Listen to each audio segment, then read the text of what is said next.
shoreline fishing here, and as you can see, it's raining, and I'm doing this to prove 2 points. The first point is something I really don't have to prove, and that is I'm addicted to fishing.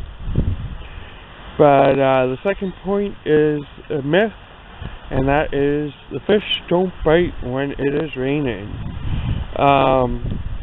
It does mucky up the water a bit, but really it doesn't make that much of a difference for the fish.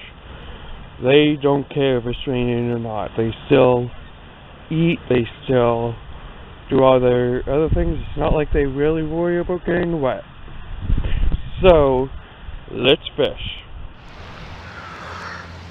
The fishing is so good right now, I'm forgetting to document.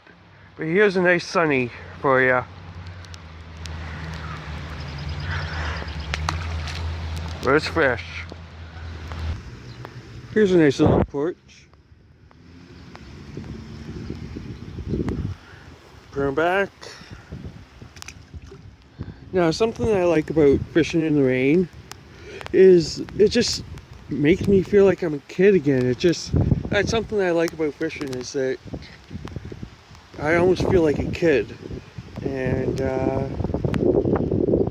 this just helps a little bit more with that illusion, if you want to call it. Just the feeling of your clothes stuck to your body because you're wet.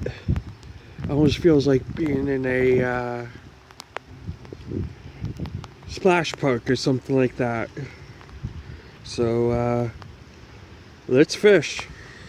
Now I'm going to tell you the difference between a pumpkin seed and a long ear. This is a pumpkin seed. You can tell by the red on its ear and the yellow coloration and the spots.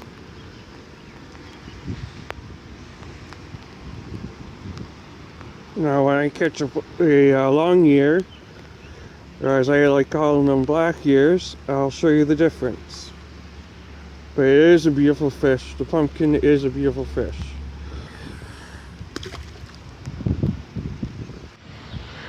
I was starting to worry that I wasn't going to get a long ear. But you can see the difference. He doesn't have the yellow on him. He has that long black ear. That's why I call him a black ear. And he's more of a greenish color. Like I said, he doesn't have all that yellow on him. Still a beautiful fish.